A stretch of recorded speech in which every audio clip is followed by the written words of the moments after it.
اسی طرح رمضان المبارک کا ایک دوسرا عمل ہے جو عام طور سے ہوتا ہے، وہ ہے زکوٰۃ اور صدقات کی ادائیگی کا اہتمام۔ رمضان میں آدمی صدقات و خیرات عام دنوں کے مقابلے میں کثرت کے ساتھ کرتا ہے، اور مقصد یہی ہوتا ہے تاکہ رمضان میں چونکہ ہر عمل کا ثواب کئی گنا بڑھ جاتا ہے، نفل کا ثواب فرض کے برابر، فرض کا 70 فرض کے برابر، اور پھر اللہ تعالیٰ مختلف اوقات میں اس سے زیادہ بڑھا کر عطا فرماتے ہیں، اس لیے بطور خاص اس بات کا اہتمام کریں، کیونکہ زکوٰۃ رمضان میں عام طور سے نکالی جاتی ہے تو حساب لگا کر زکوٰۃ نکالیں۔ زکوٰۃ ایک ایسا اہم فریضہ ہے ہم مسلمانوں پر اور ان صاحب حیثیت مسلمانوں پر کہ جن کو اللہ تعالیٰ نے مال و دولت سے نوازا ہے کہ جو نمازی کی طرح فرض ہے، جس طرح نماز بالغ مسلمان پر فرض ہے، خواہ وہ بیمار ہو، صحت مند ہو، سفر میں ہو، حضر میں ہو، اسی طرح مالدار صاحب حیثیت مسلمان پر اللہ تعالیٰ نے زکوٰۃ فرض فرمائی ہے۔ اس کے لیے ضروری ہے کہ وہ زکوٰۃ کو نہایت خوبصورتی اور مکمل حساب کر کے ادا کرے۔ زکوٰۃ ایک ایسا اہم فریضہ ہے جو پچھلی شریعتوں میں بھی موجود تھا۔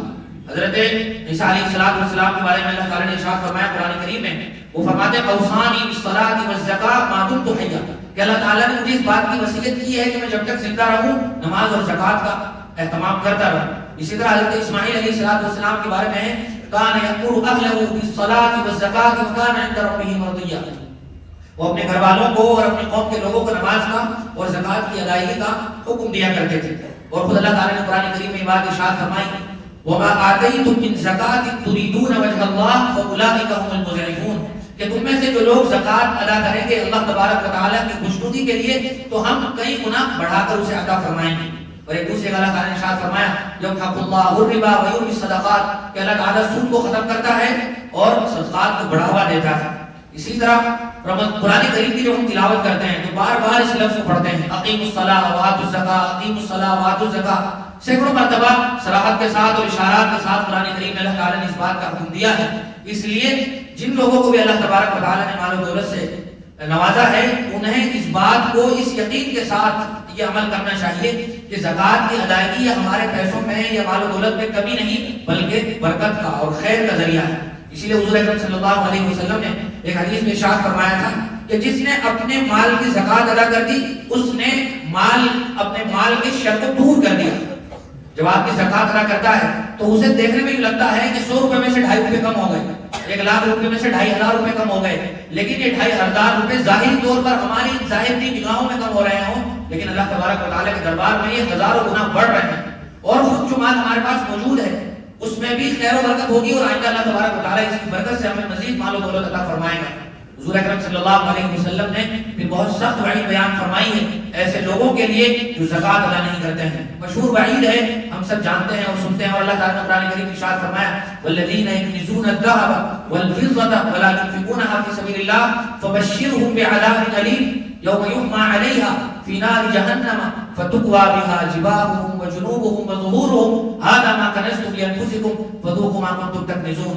اللہ تعالیٰ فرماتے ہیں کہ جو لوگ سونے اور چاندی کو ذخیرہ کر کے رکھتے ہیں اور زکوٰۃ ادا نہیں کرتے، اللہ کی راہ میں خرچ نہیں کرتے، تو یہ حضور آپ ایسے لوگوں کو دردناک عذاب کی بشارت دیتے۔ یہ اللہ تعالیٰ نے طنز کیا ہے، ورنہ اچھے کام کی بشارت دی جاتی ہے، خطرناک عذاب اور دردناک عذاب کی خوشخبری نہیں سنائی جاتی، لیکن اللہ تعالیٰ نے عجیب لطیف یہاں طنز کیا اور فرمایا ایسے لوگوں کو آپ خوشخبری سنا دو۔ کس چیز کی؟ یوم یحمى علیہا، کہ یہ مال اور یہ دولت جس کی زکوٰۃ ادا نہیں کرتے یہ روز قیامت ان کے چہروں پر، ان کے جسموں پر، ان کے پہلوؤں پر پگھلا کر لگا دیا جائے گا۔ بہت سخت وعید ہے، اور اللہ تعالیٰ ارشاد فرماتے ہیں بار بار انہیں یاد دلایا جائے گا اور کہا جائے گا ھذا ما کنزتم، یہی ہے وہ مال جس کو تم نے جوڑ جوڑ کر رکھا تھا، آج یہ اسی کی سزا ہے اور اسی کا وبال ہے جس کو تم بھگت رہے ہو۔ حضور اکرم صلی اللہ علیہ وسلم نے صحابہ اکرام کو بطور خاص اس بات کی تاکید کر رکھی تھی، اور صحابہ اکرام کی جب ہم داد و دہش کی اور جود و سخا کی تاریخ اور ان کے واقعات کو پڑھتے ہیں تو پتہ چلتا ہے مختلف واقعات ہیں جو ہم سب سنتے رہتے ہیں۔ اور زکوٰۃ کی فرضیت کے فلسفے پر اگر ہم غور کر لیں کہ اللہ تعالیٰ نے اس زکوٰۃ کو فرض کیوں فرمایا ہے، تو ایسا عجیب فلسفہ ہے کہ ساری دنیا میں اگر اس سسٹم کو لاگو کر دیا جائے تو دنیا میں جو بہت سارے مختلف بزنس پالیسی میکرز ہوتے ہیں، یا یہ کہ دنیا کو مختلف قسم کے جو اکانومی کے چیپٹر پڑھاتے ہیں ان کی بھی آنکھیں کھل جائیں کہ کس قدر شاندار نظام اللہ تعالیٰ نے مسلمانوں کو زکوٰۃ کی شکل میں عطا فرمایا ہے۔ اور ہم حضرت عمر ابن عبدالعزیز کا واقعہ دیکھیں، حضرت عمر ابن خطاب کے دور کا واقعہ دیکھیں کہ ان کے دور میں زکوٰۃ کو جب صحیح طریقے سے نکالا گیا اور صحیح طریقے سے وہ خرچ ہوا تو معاشرے میں کوئی آدمی بھی اس قابل نہیں بچا تھا کہ وہ کوئی زکوٰۃ دینے والا ہو. لوگ نکلتے تھے باہر گھروں سے کہ ہم کسی مستحق کو زکوٰۃ دے دیں، لیکن کوئی ملتا نہیں تھا. یہ بنیادی وجہ تھی کہ انہوں نے زکوٰۃ کے فلسفے کو اچھی طرح سمجھا تھا اور پھر اس کو اپنے معاشرے میں اسی طرح لاگو کیا تھا. اللہ تعالیٰ قرآن کریم میں ارشاد فرماتے ہیں نحن قسمنا بینہم معیشتہم فی الحیاۃ الدنیا ورفعنا بعضهم فوق بعض درجات لیتخذ بعضهم بعضا سخریا، کہ ہم نے لوگوں میں مختلف کیٹیگری رکھی ہیں رزق کے معاملے میں. کسی کو مالدار بنایا، کسی کو متوسط درجے کا رکھا، کسی کو ہم نے غریب بنایا، کوئی مڈل کلاس ہے، بالکل کوئی لوور ہے، بالکل نچلی سطح پر زندگی گزار رہا ہے. اور یہ ہم نے اس لیے رکھا ہے تاکہ دنیا کا نظام کی صحیح طریقے سے جاری و ساری رہے. اور پھر مالدار لوگوں کو اللہ تعالیٰ نے اس بات کا مطلب بنایا خود من اموالہم صدقۃ تطہرہم وتزکیہم بہا وصلی علیہم، کہ مالدار اپنے پاس موجود مال میں سے زکوٰۃ ادا کریں تاکہ غریب لوگوں کو اپنی زندگی کی گاڑی کو دھکیلنے میں آسان ہو جائے اور ان کے گھروں کا چولہا نہ بجھے اور ان کے بچے بھوکے نہ سوئیں اور وہ بھی عید کی خوشیوں میں شریک ہو سکے. اللہ تبارک و تعالیٰ نے اس لیے زکوٰۃ کا نظام رکھا ہے تاکہ کوئی آدمی بھوکا نہ رہے. اور یہ اس فرضیت زکوٰۃ کی عجیب تاثیر ہے کہ جب اس کو صحیح طریقے سے نکالا جائے اور ادا کیا جائے تو اس کے نہایت مفید اثرات معاشرے پر مرتب ہوتے ہیں. موجودہ دور جس میں ہم جی رہے ہیں، جبکہ تمام مسلمان صحیح حساب کر کے زکوٰۃ نکالتے بھی نہیں، اس کے باوجود ہم دیکھیں کہ اللہ تبارک و تعالیٰ انہی مسلمانوں کی گاڑی حلال کمائی کی برکت سے دنیا کا نظام چلا رہے ہیں. دنیا بھر میں ہزاروں مدرسے ہیں، ہزاروں NGOs اور تنظیمیں ہیں، ہزاروں زکوٰۃ اور صدقات کو اکٹھا کرنے والے ادارے ہیں. انفرادی اور انڈیویجولی بھی آدمی اپنے خاندان اور رشتہ دار والوں کو زکوٰۃ دیتا ہے. کتنی زکوٰتیں نکلتی ہیں اور نظام چل رہا ہے. کوئی مدرسہ آج تک چل کر خود بند نہیں ہوا، اللہ کہ اسے حکومت نے بند کر دیا.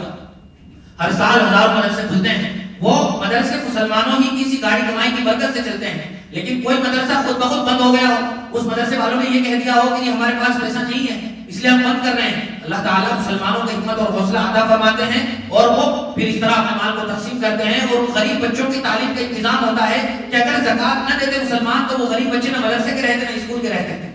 کتنے ہی ایسے غریب بچے ہیں اور غریب ماں باپ کی اولادیں ہیں جو صرف زکوٰۃ کے رقم سے تعلیم حاصل کر رہے ہیں. اور پھر کہا جاتا ہے بہت سی مرتبہ یا تو ڈیموٹیویٹ کرنے کے لیے یا غلط فہمی کی وجہ سے بہت سارے مسلمانوں کو یہ بات کہتے ہوئے سنا گیا کہ دنیا میں سب سے زیادہ اگر کوئی دان کرتا ہے تو سردار جی کرتے ہیں یا فلاں سکھ برادری کے لوگ کرتے ہیں. یہ نہایت ہی غلط فہمی پر مبنی بات ہے جس کا حقیقت حال سے کوئی تعلق نہیں. ان دینے والوں کی تعداد اگر جن کا ہم تذکرہ کرتے ہیں یوں بھی ان کی بہت کم فیصد تعداد ہے دنیا میں. دنیا بھر میں مسلمان ہیں کروڑوں کی شکل، کروڑوں کی تعداد میں.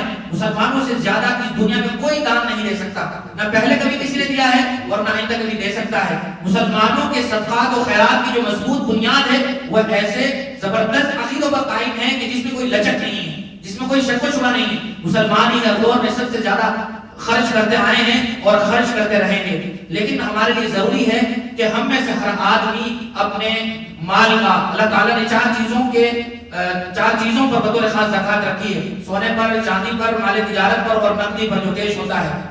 ان چیزوں پر بطور خاص اللہ تبارک و تعالیٰ نے زکوٰۃ رکھی ہے. پھر جائیدادیں ہیں اسی کے تحت آنے والی، وہ پلاٹ ہو، فلیٹ ہو، مختلف مسائل ہیں زکوٰۃ کے جن کا جاننا ہمارے لیے ضروری ہے. ہماری کوشش ہونی چاہیے کہ ہم مفتی صاحب کے پاس، امام صاحب کے پاس جائیں اور ان سے اپنی زکوٰۃ کا حساب لگوائیں اور باقاعدہ حساب لگا کر زکوٰۃ ادا کریں. بہت سارے لوگ صدقات و خیرات دیتے ہیں، زکوٰۃ بھی دیتے ہیں لیکن زکوٰۃ کا حساب نہیں لگاتے ہیں کہ مجھ پر کتنی فرض ہو رہی ہے. تو پھر زکوٰۃ جب آدمی حساب لگا کر ادا کرتا ہے تو اسے خوشی بھی ہوتی ہے کہ مجھ پر اللہ تعالیٰ نے جو فریضہ عائد کیا تھا اس سے میں سبکدوش ہو گیا ہوں، وہ ذمہ مجھ سے فارغ ہو گیا ہے. اسی طرح آج کل یہ بھی ایک عجیب ماحول چل پڑا ہے. بعض لوگ کہتے ہیں کہ سونے اور چاندی کی قیمتیں بڑھ گئی تو وہ ایسے ہیلے اور بہانے اب تلاش کرنے لگے ہیں کہ جس سے زکوٰۃ ہی ہم پر فرض نہ ہو. بعض لوگ یہ چاہتے ہیں کہ ہم نابالغ بچوں کی ملکیت میں داخل کر دیں اپنے سونے اور چاندی کو تاکہ زکوٰۃ ہی فرض نہ ہو. یہ ہماری خواب خیالی ہے اور شریعت کے حکم سے بھاگنے والی بات ہے. اللہ تعالیٰ نے تو سے اچھی طرح واقف ہے. جس اللہ نے ہمیں یہ مال دیا ہے آئندہ بھی وہی مال دے گا. اور اگر ہم اس طرح ہیلے اور بہانے ڈھونڈیں گے زکوٰۃ سے بچنے کے تو یہ بڑی محرومی ہے اور اللہ تعالیٰ کی نیتوں سے اچھی طرح واقف ہے. اسی طرح ایسا ہوتا ہے بہت سی مرتبہ جو باہر مانگنے والے ہوتے ہیں، جو بھکاری ہوتے ہیں، لوگ ان کو بھی زکوٰۃ کی رقم ادا کر دیتے ہیں. ایسے بھکاریوں کو زکوٰۃ نہیں دینی چاہیے جو پیشہ ور بھکاری ہے. تلاش کرنا چاہیے اپنے رشتہ داروں میں، دوست و احباب میں، اعزاء و اقرباء میں، مدارس میں کہ جو مستحق ہو ان تک ہماری زکات پہنچے. جو ہم اگر خود تحقیق نہیں کر سکتے تو ہمیں ایسے لوگوں سے جاننا چاہیے جن کو تحقیق ہو. جو سڑکوں پر بھکاری گھومتے رہتے ہیں ایسے لوگوں کو زکات نہیں دی جاتی. وہ بسا اوقات دینے والوں سے زیادہ مالدار ہوتے ہیں. سارا سال ان کا کام یہی ہے کہ وہ صبح کو گھر سے نکلتے ہیں. عام مزدور کیا عام بزنس مین کی دہاڑی سے زیادہ وہ کما کر شام کو گھر پہنچتے ہیں. لہٰذا ایسے لوگوں کو زکات نہیں دینی چاہیے. اس کے علاوہ بھی اور کئی ضمنی مسائل ہیں کہ جن کو جاننا اور ہم سب کے لیے ان کو اپنانا بہت ضروری ہے. اللہ تعالیٰ مجھے بھی آپ کو عمل کی توفیق نصیب فرمائے.